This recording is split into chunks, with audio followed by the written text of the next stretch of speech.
Good morning. I'm Gordon Long with the Financial Repression Authority.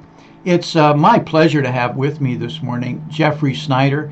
Jeff is the head of Global Investment Research for Alhambra Investment Partners in West Palm Beach, Florida. Welcome, Jeffrey. Morning, Gord. Thanks for having me on. It's an honor and a privilege to be here. Oh no, it's our honor. We've been watching and reading your work here for quite some time, and it's absolutely first rate. And I'm sure our listeners who haven't experienced are going to see that firsthand as we go through a number of things here this morning. In fact, we've got quite a list of items that we're gonna cover. So, but we'll try not to rush them. We're going to talk about the TICS report and therefore U.S. dollar and bond and U.S. Treasuries, Japan, China, labor market, retail. That's a pretty long list. So your charts really distill it quite well. But Jeff, for our listeners that aren't familiar with your background and Hallenpra Investment Partners, could you just give us a brief outline? Sure. Alhambra is a registered investment advisor in Florida. We manage about 175 million in private client assets. We focus primarily on top-down macro risk, defining risk, managing risk, active allocation type strategy. And yourself, your personal background? I've been in this company, in a previous company related to it for about 15 years. I've been in the business since the mid 90s, so I've seen pretty much every market that there is, up and down and everything in between. And I focus mostly on research and, trying to figure out why everything is the way it is. Well, you certainly picked an interesting 15-year period. I've been in a little bit longer, and Right. but we didn't have as many things happening as significantly and frankly as dramatic. And I'm talking about quantitative easing and NERP and these kinds of monetary policies we've never seen before on a global basis. It was actually up until about 2000 relatively quiet, which sounds like about late 90s when you got in the business. Yeah, I got in exactly the wrong time. If I'd started 15 years earlier, everything would have been easy, and I never would have had any interest in any of this stuff. Right. You just buy something and it goes up, and you don't have to worry about it. Sell in May and go away, and then come back and Right. get busy in the fall. But Jeff, jumping right in, I said we would get into some of these subjects. I got your first chart you brought with us, with you on the TICS report, and to talk about treasuries and the U.S. dollars. You want to take us through it, or some of the key ideas that you had in mind when you put these charts together? Well, TIC is it's something that the Treasury compiles and estimates based on their access to data about foreign accounts and foreign holdings of U.S. Treasuries, and not just U.S. Treasuries, but dollar-denominated securities and foreign financial, foreign central banks, and things like that. And what the TICS data gives us is an estimate of the overall dollar climate offshore, the foreign dollar markets, if it's benign, whether or not it's growing, whether or not it's functioning normally, that kind of thing. And what we've seen over the past, decade or so, you see clearly that the dollar market, really the euro dollar market, grew steadily, rapid rate until about August 2007. August 2007 is a very important time, not just in the crisis era of 2008, but everything that has come afterwards. And what you see from the first slide is exactly the euro dollar system building up and then coming down again, all pivoted right on August 2007. And so what the TIC data shows us is the tendency of dollar markets, offshore and some related onshore activity to, essentially be stable. And so when you see, you hear the term all the time, especially recently with China, about selling treasury. That's essentially what they're doing. Um, it's not just uh, strictly buys and sells, but more so the ability of the private dollar market to service what is a larger dollar need.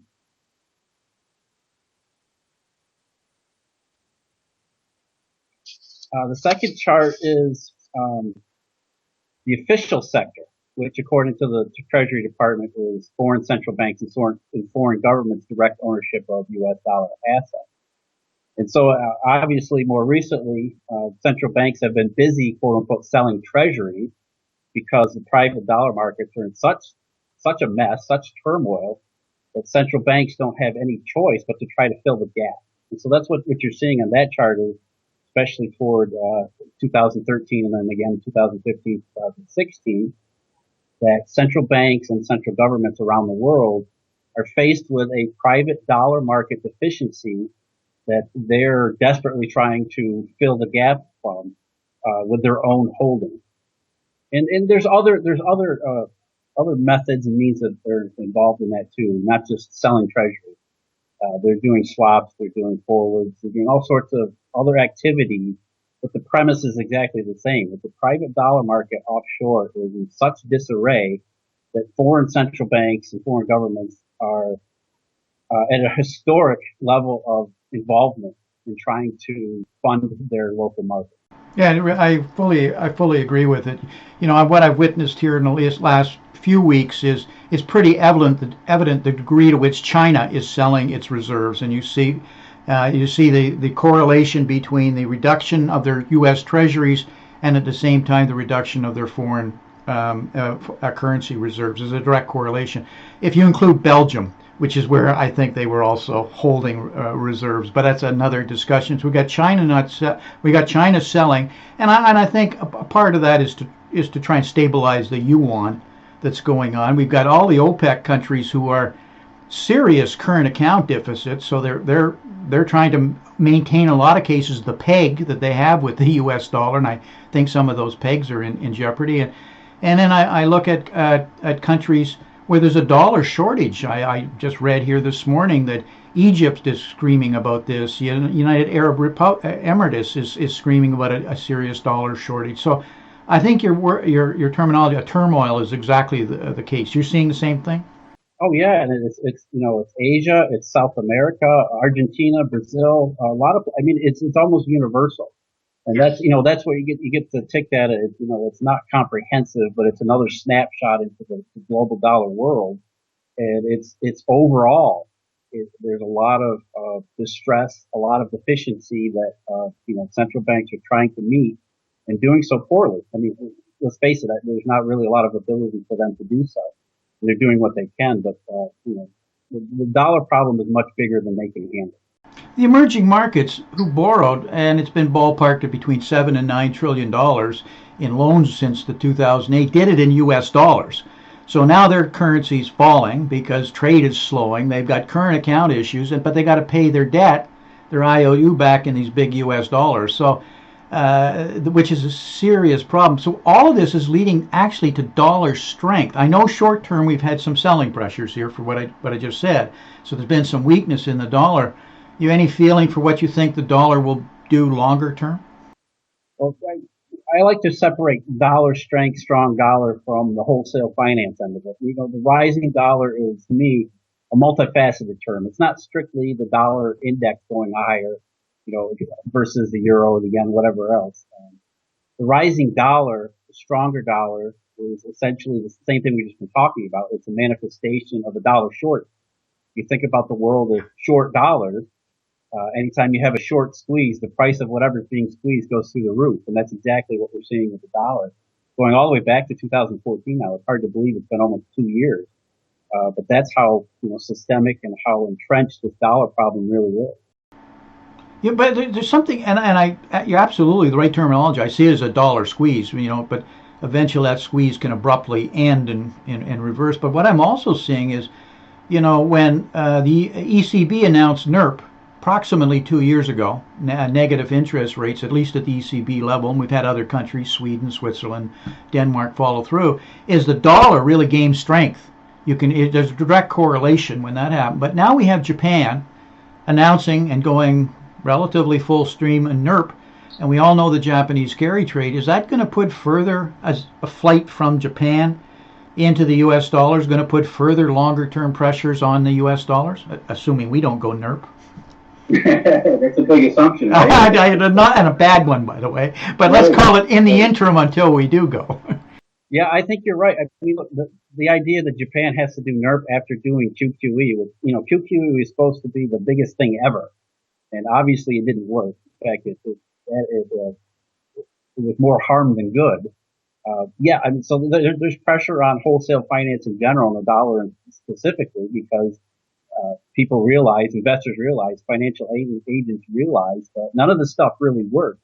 And so, a lot of the premises for the past few years about what the recovery would be and how it would look like or have to be reevaluated in light of the fact that all the beliefs in the central bank activities were wrong, essentially. So, Japan having to do NERP is only going to disrupt the dollar system that much more. Yeah, and we've got major former and central bankers all speaking out, saying that there's some serious issues here with these policies. Most recently, Alan Greenspan, Mervyn King. This is just in the last 10 days. They couch their words, but they're saying there's an issue. And we got to talking about Japan. I don't know what were they up to? Quantitative easing 11, and then they went to QQE, quantitative and qualitative. Yeah, the extra Q didn't help. Exactly. And now they're into NERP, so we're just following along. But one thing they're demonstrating, it doesn't work. And so let's switch gears here a bit because I do want to come back to this, what it means to U.S. Central bank policy. But let's talk about Japan. You brought a couple of charts on Japan. Yeah, Japan is. I often say that Japan is the easiest place to see visibly how QE or QQE doesn't work, but it's actually harmful. They got a burst of inflation, price increases, CPI, tax, all that stuff in 2014, and rather than lead to the increase in economic activity, sustainable increase in economic activity that it's supposed to, all it did was destroy the household tax. Household income and household spending since QQE started are down, not down a little, they're down a lot. And so, household income is down about 7% since the start of QQE in real terms. Household spending about the same.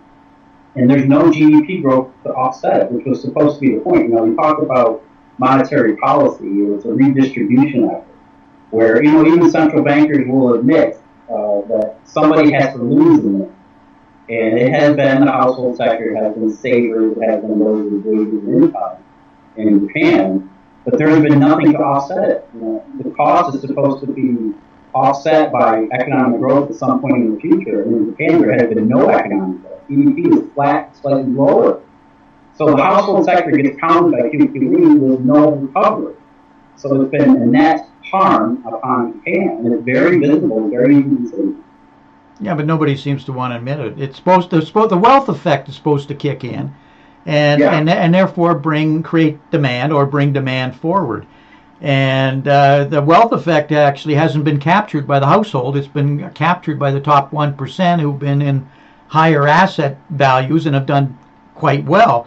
But meanwhile, the household, they've got no savings and there's no money on earnings or interest, and I'm referring to the retirement group, who are absolutely being devastated, or just the savers in general. So there's no demand. A further point I'd make on that, Jeff, before we go on, quantitative easing was about bringing demand forward. We'll debate whether it did it, how effective it was when we first started, but we're 6 or 7 years into it. How much demand can you actually bring forward?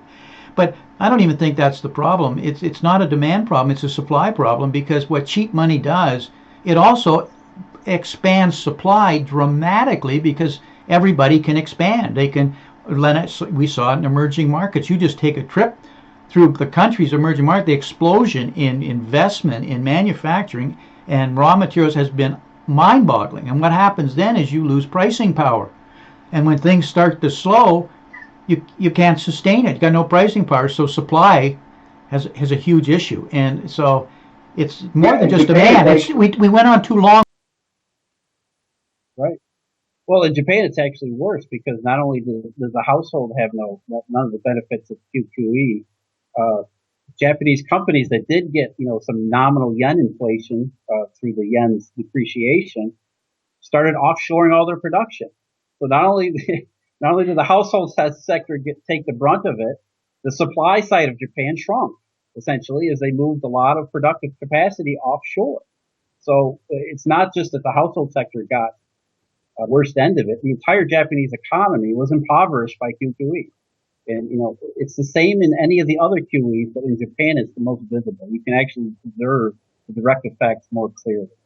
They're not obscured by other factors that are, in the U.S. we have a bond market that's robust, or in Europe that has other factors. So, Japan is a test case, almost clinical conditions for QE and QQE, and it failed on every count. It's, the problem with NERP is we don't really know what the harmful effects could be, the feedback effects, and some of the other potentially negative problems with it, especially if you start seeing convertibility. Banks or even people trying to get away from negative interest rates on money or money deposits. What happens if they start turning like they did in the 19th century banking panics to actual physical cash? And that happens at some point. We have no idea what that point is. But that's the danger there. NERP is not just potentially a failed monetary policy in the waiting. It has some really possibly huge distortions that we don't really understand.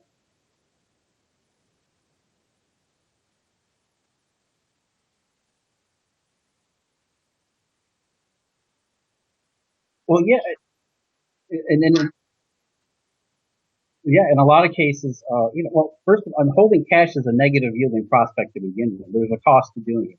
Inflation and, just physical, finding a place to store physical bills and physical notes. So, the level of, where does it change from where we are now with the banks just accepting negative rates to actually being motivated to do something about it? We don't know exactly where that line is, but eventually, once it's crossed, uh, the effects of that are in some ways unknowable, because the system that potentially represents hasn't existed in 100 years. So we don't know what happens if you go backwards or that far backwards. But I guess that I think that highlights just how far gone we are, how little effect central banks have had over the last, we're really talking about a decade here. Everything really started to happen in August 2007. It's 2016 already. And they've done as much as possible, trillions of dollars, trillions of yen, quadrillion yen, trillions of euros, and no effect. Jeff, I can be personally very negative on all the central banks and their policies, but on a positive tone, I've got to say they've done everything humanly possible based on if we're trying to solve all our problems with monetary policy. The problem is that monetary policy is like driving a caterpillar tractor with one lever. You need multiple levers to be able to turn it. We don't have fiscal policy that's really supported it, and public policy that will bring in the structural kinds of changes that we need to make to increase productivity, to incent investment and capital investment, which is where the growth is. They're completely devoid in almost most of the developed countries, other than just to print money vis-a-vis through increasing credit, which is increasing debt. And unless you've got collateral and wealth creation, you can't carry the debt. Does that make any? Oh, it's absolutely right. I mean, I think that a lot of the developed world economies, even the emerging market economies, have gotten addicted and used to monetary side exclusively, and the fiscal side has been completely ignored. I mean, regulations are a huge problem, not just in the U.S. but in the entire developed world, and that hasn't changed. It's only gotten worse over the last 8 years. That needs to happen. Tax reform, any number of additional factors that need to unleash the economic potential that is still there. It's just buried underneath. Again, how many decades of unrestrained monetary growth, unrestrained credit growth, really, globally. And so I think what we're seeing over the last decade is being paid back for that imbalance. And one of the reasons why monetary policy has been so ineffective over the last 10 years is, again, the dollar system is beyond its capability, beyond its limits of productive growth and expansion, or artificial growth and expansion, really. And so as the balance is trying to be restored by funding markets and financial markets, central banks are powerless. And the only way to stop it, really, is, again, to focus on these other fiscal factors that would allow economic potential to be realized once again. as it used to be. The world didn't just stop growing all of a sudden. There's a reason for it. We used to have a very dynamic, robust economy. And I do believe that that would happen again under the right circumstances. We just haven't seen them in so long, we've forgotten what they are. Jeff, I couldn't agree with you more, and I think you articulated it very well. We have a better educated society than and around the world than we've ever had. Every country, emerging market, very well educated and increasing. We have tools like the internet that is literally revolutionizing what we can do. Ever mind going through other sectors. We have the talent, we have the technologies, but we're not doing what is crimping it, and there's your answer as you just articulated. So growth is not it's that it didn't just stop on its own. There was something that stopped it. Well, it's like you said, when you refer to central bankers suddenly coming clean, where were they 10 years ago? There's an ideological bias at the heart of all this. Keynesian economics is one of the biggest problems because economists. Yeah, I don't think so. Maybe I have some hidden tendency somewhere, but no. Keynesian economics is almost like a religion, and that's why you see, no matter how much it fails, those are the only solutions offered yet again. We're going through this problem now where we're starting to turn to fiscal stimulus again, as if we didn't do that 7 years ago with the stimulus bill, the ARRA. So, why are we still doing the same things that didn't work? Why are we doing NERP after QE? And the reason is because economists will not act as if they can see what's going on and actually make enough changes to their own philosophies and ideas to allow the economic potential to grow. Because, look, if the economy grows without central banks, then people might realize, what do we need a central bank for? Yeah. Well, we have Nobel laureates and some of the greatest Keynesians, and I'm thinking Krugman, and says, well, the problem is very simple. You just haven't spent enough. So if you've got a problem, double up on the problem. But I'll leave that. Let's move to China, because China hasn't been around in a capitalist system that long to have the regulations and all the kinds of impediments we're talking about with growth. What's going? You've brought some charts on China. What's going on in China, or are they just a casualty of the rest of the world?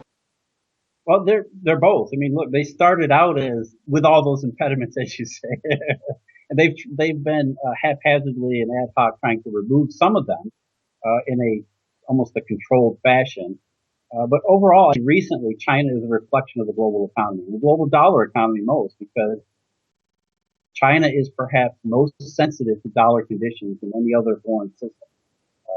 I say often that China was built on the Eurodollar system. I think they're being slowly dismantled by the Eurodollar being dismantled. It's a matter of overcapacity there to service the export orientation. They used to have, growth rates that were 30% regularly. And now they have no growth in exports. And, what do you do in that kind of a situation when your entire economic situation is predicated on rapid growth and you don't have any growth? And it's not just that you don't have any growth for a couple quarters, but it's now lingered on for several years. And so that forces China into a fundamental reorientation, a fundamental reallocation. Major changes are needed. And one of the things that the People's Bank of China, the central bank, has to reckon with is that they followed the orthodox Keynesian textbook in the aftermath of 2008, and stimulated by fiscal policy, stimulated by monetary policy. Now they have all of these asset bubbles in addition to overcapacity. And so they're just a system full of imbalances where they have to pick which is perhaps the least worst option and try to see if they can't thread the smallest needle to try to get themselves out of the predicament. And all the while, there's no real engine of growth available for them to soften the blow. So that's why you feel that China is such a huge mess, because they're really stuck between a rock and a hard place.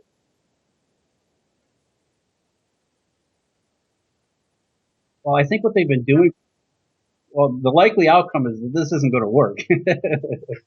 But look, you have some sympathy for their predicament because in a lot of ways they're reacting to outside forces, especially the dollar market and dollar financing.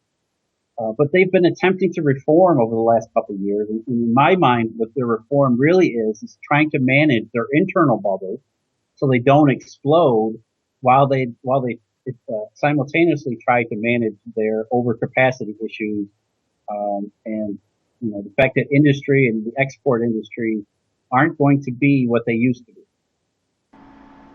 When I look at China, and as big as its export business has been, its imports are also gigantic, and so the net of it in the GDP equation comes out. There's a significant contribution, but minor in comparison to investment, which is another part of the GDP formula, capital investment, and it's now in reverse. There's a capital flight out of China. So how do they grow their GDP without increasing capital formation or attracting it? Does that trouble you, or do you see the same thing? No, it's the synthesis of all of those problems. I mean, that's their primary issue.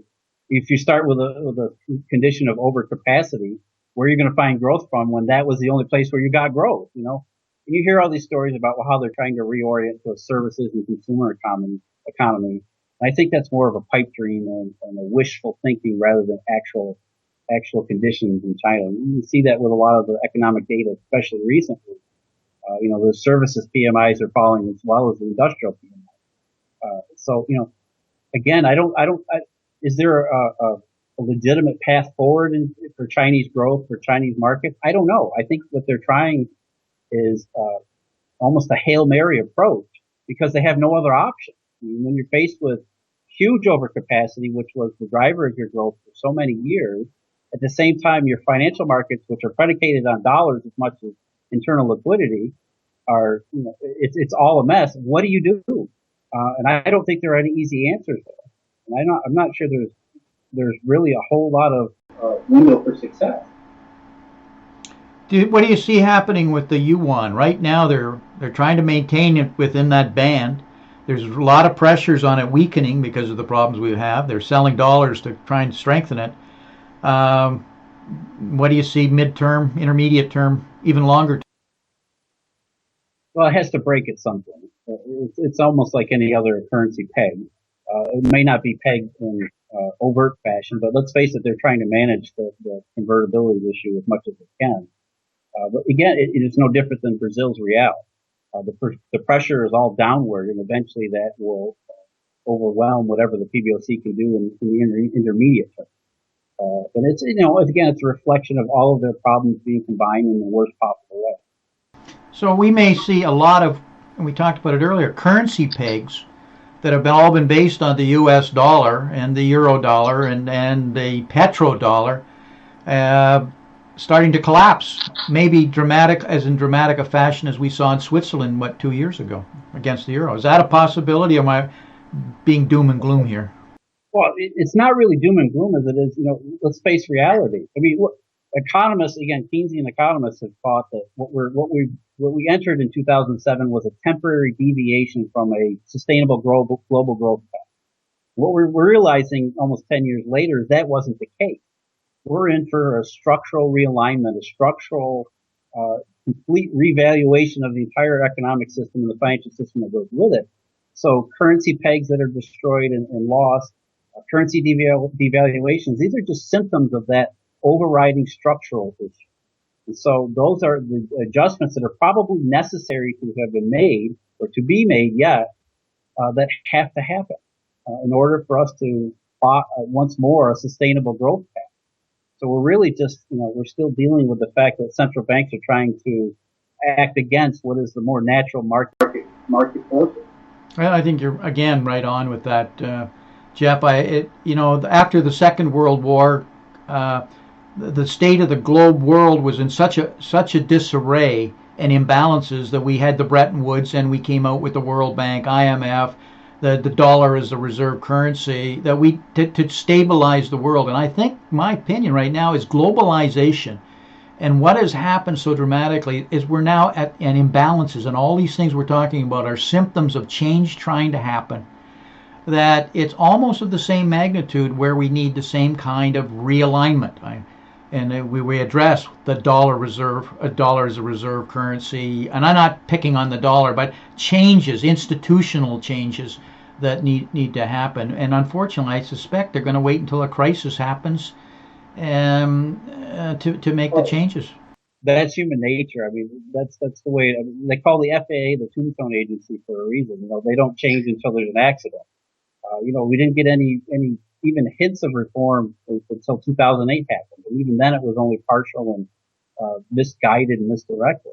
But yeah, I think we are headed toward a systemic reset. And that sounds horrible. It sounds like the end of the world type stuff, but it's really not. We've been through this before, as you alluded to in the 1940s. We went through it again in the 1960s and 1970s. It's usually a messy process, and there's a lot of risks to navigate.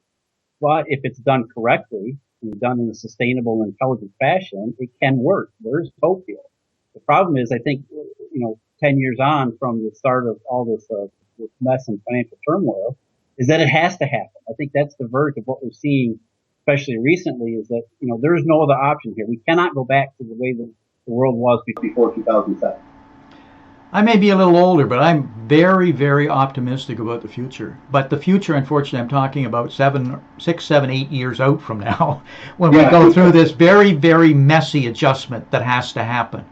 But when we go through it, and it'll be ugly and it'll be incredibly disruptive, on the other side, the world, some of the greatest growth in the world may be in front of us. And for those that'll be living during that period and have kept their wealth and protected themselves effectively, it could be just a phenomenal time. So it's not a time to be negative. It's just a time to really be realistic.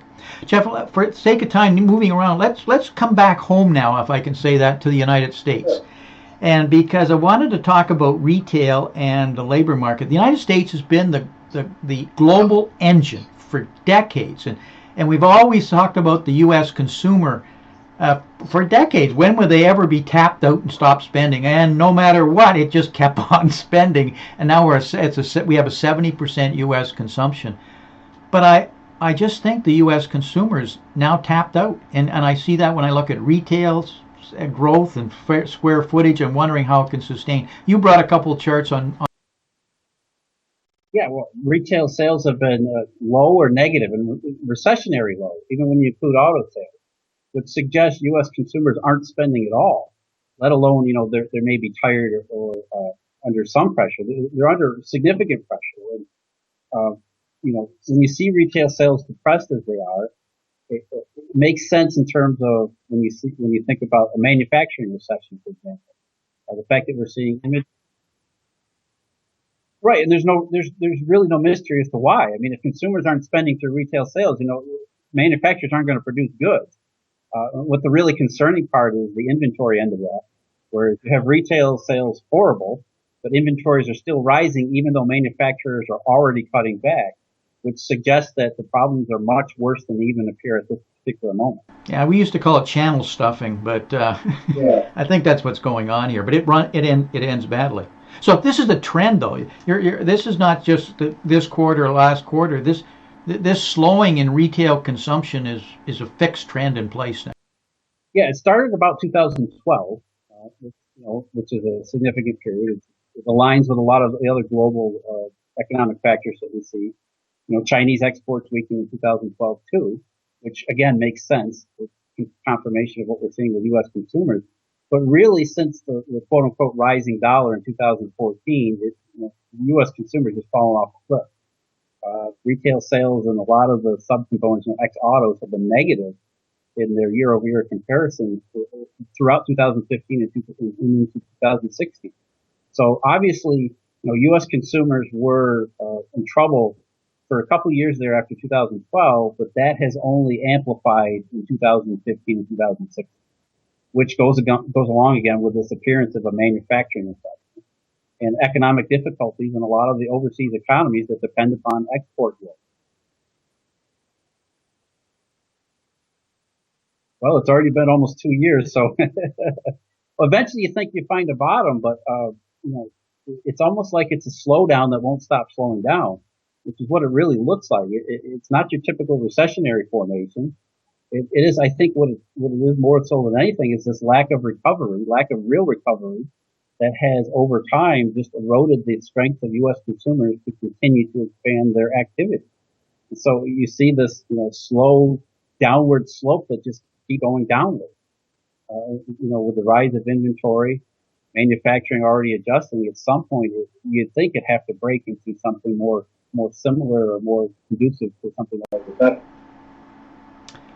Well, we've got it, the U.S. middle class, if I can use that terminology. I mean, and I think when you look at the current primaries going on in the United States with the turnouts you're seeing for candidates both on the Democrat and the Republican side who are anti-Washington, it says there's a lot of strong hostility that's stemming from problems in the middle class right across the country. I don't know if I'm overstepping that, but there's definitely a symptom there. They just can't find work that pays enough to really support their families and education and everything else that goes with it. So there's no savings. And if there's no savings, corporations don't, product capitalist systems about savings being reinvested into productivity, capital expenditures. Capital expenditures are not happening in corporate America. Unless you get capital expenditures, you don't get productivity. Without productivity, you don't get an increased standard of living. And here we go back with the problem. Right. So we're almost cancerously eating out capitalist system because of a lack of savings. There's also monetary policy. Right? I want to always back to monetary policy. What have companies been doing over the last several years? Instead of investing in the productive capacity, CapEx, they've been buying back their shares. Worst of all, borrowing to do it. Precisely. So it's almost perfectly aligned with monetary policy because monetary policy is designed for companies to borrow more. It's just that the economy is expected to borrow more for productive capacity rather than financial capacity. When buybacks are measured in trillions, hundreds of billions of dollars, we're not talking about some minor adjustment here. We had 1,900 of the S&P companies spent more money on buybacks and dividends than they actually earned, which means they're borrowing money and creating debt or bonds to do it. That says your capitalist system is fractured somewhere. Yeah, to me, it's not a capitalist system. It's something entirely different because capital is the center of capitalist system, and capital is not buying back your shares. Capital is the other side of that, building productive capacity in your business. And I think you're exactly right about the political situation as a reflection on this economic reality. There is discontent here that belies all of the major statistics that say the economy, Janet Yellen's close to overheating, yet it's not explained in anything else except for the unemployment rate. There's a whole slew of data that suggests the unemployment rate has no bearing on the economy that we actually see and we actually feel. And I think the political process is exactly one of those non-economic accounts that says the economy is not really doing well at all. Well, I guess we can switch to the labor, U.S. labor numbers. And we're talking about the political process. Donald Trump said it well one day, and when I was listening to him, and I'm not espousing Donald Trump here, I'm just saying what he said. And he said and he had 30,000 people standing in front of him, and there was standing room only. And he says, if you really believe that the unemployment rate is 5%, do you think we'd have this many people out for any kind of rally? He says this is more like we have a 40% unemployment rate. And he was, of course, exaggerating with that, but it says it is much, much higher in reality. And minimally, even if you have a job, it's not enough to support any kind of standard of living that you have been accustomed to or expect. Is that an exaggeration? No, I don't, and I think it's worse than that. It's not just that people are worried about their jobs today; is that they don't think there'll be any tomorrow either. There's no prospects for growth. Nobody signs up for a job to stay the same for the next 20 years. Everybody's expecting to advance, and economic growth is a significant part of that. So it's not just a reflection on the dismal reality today. It's an extension of that. The fact that the last decade has been dismal. So what might the next decade be like?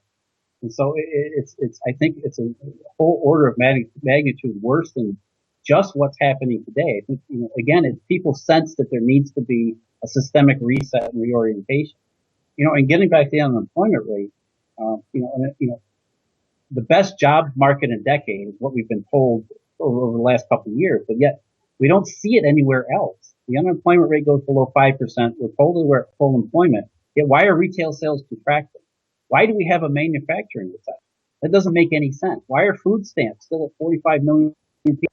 So there's a major disconnect between major unemployment statistics that the BLS puts out, and that includes the establishment survey and the monthly payroll reports, which get over-analyzed to the nth degree, and people don't realize what they're actually saying, and the rest of the economy, which suggests that it's nothing like what the unemployment rate says.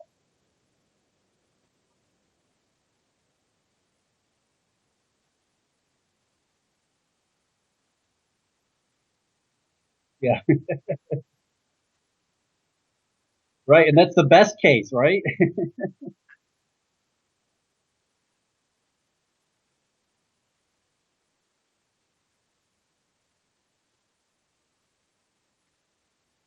Well, they don't go through college. They stay there, right? I mean, that's the trend of they get a loan from the federal government and then they never enter the labor force, which is again, a systemic issue that manifests as the difference between the unemployment rate and the economy as it actually is.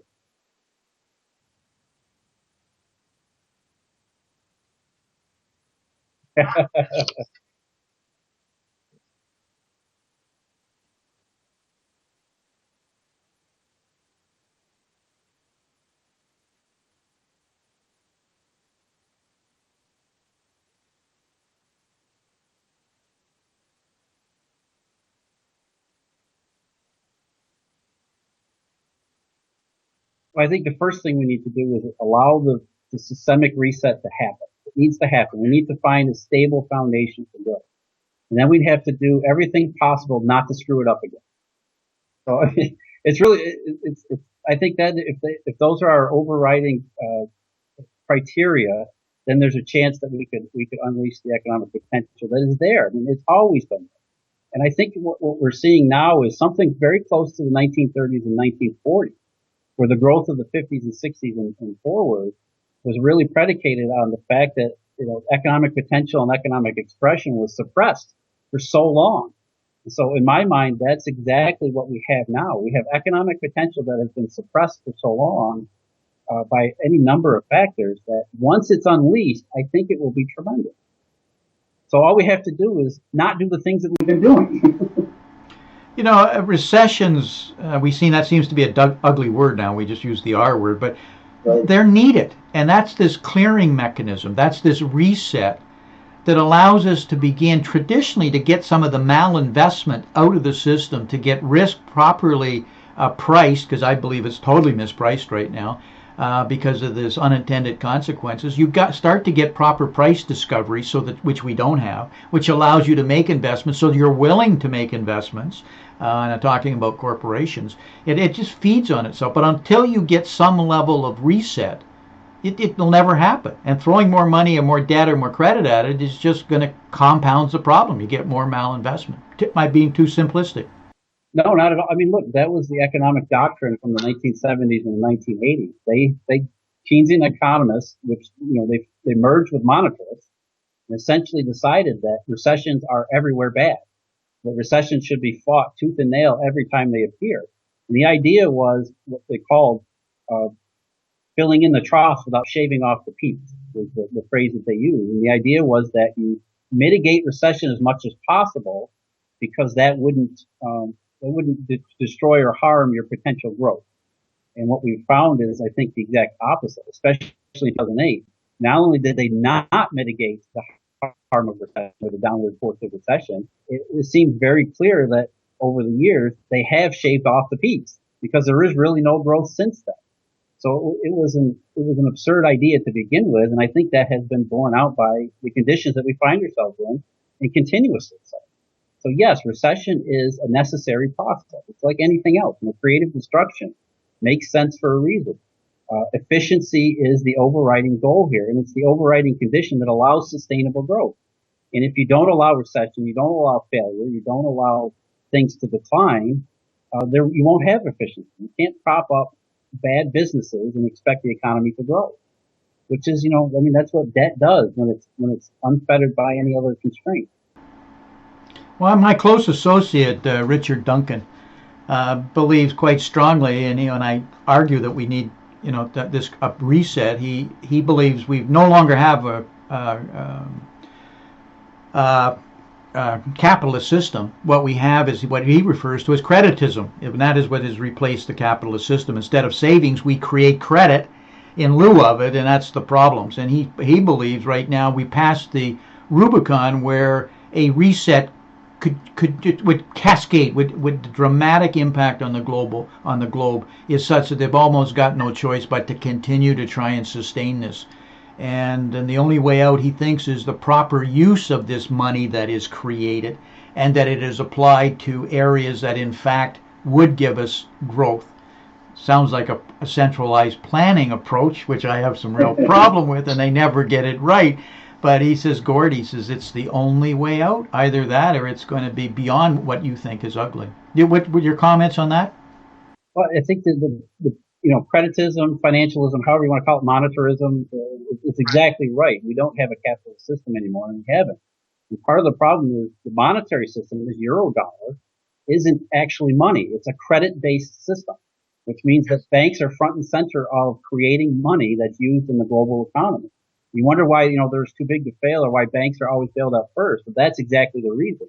Because the entire global money supply, the entire euro dollar supply, is predicated on bank balance sheets and bank construction. So yeah, I mean, that is a complete, the cart before the horse kind of a thing. Credit is supposed to be a tool in the capitalist economy to help the capitalist economy be efficient. And it's been replaced where the capitalist economy, again, is an afterthought, where the financial economy is always first and foremost.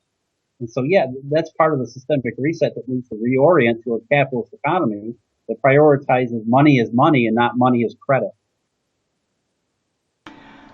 Well, Jeff, we're up against our hard line here, and there's so much more to talk about, but we've got to break. Are there any key messages you'd like to leave with our listeners here before we break? Yeah, I think especially as far as investing, again, as you said before, you have to have a very pragmatic approach to not just the structural risk, the potential systemic reset, but also the individual conditions that we're in. And so, it pays to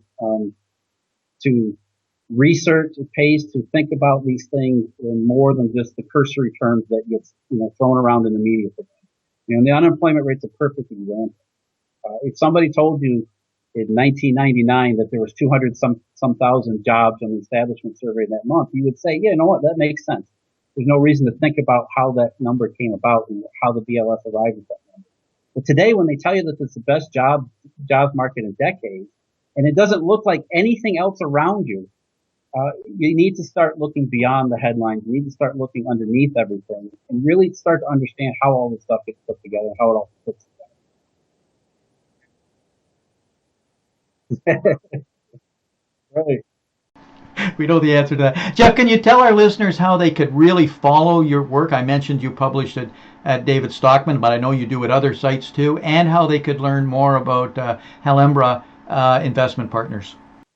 Well, everything I publish goes on alhambrapartners.com and our blog. It's syndicated again through David Stockman, a couple other places, Newsmax. I write a regular weekly column at Real Clear Markets. It's usually a longer essay type format. So there's a lot of material out there that I publish. Thank you very much, Jeff. I really appreciate it. A great discussion. I'm going to have you back on and maybe just pick one subject in the future, but all the best. Well, like I said, we live in very interesting times, so there's no shortage of topics to discuss and to discuss at length. So, I appreciate the opportunity to be on with you today. Thanks, Gordon.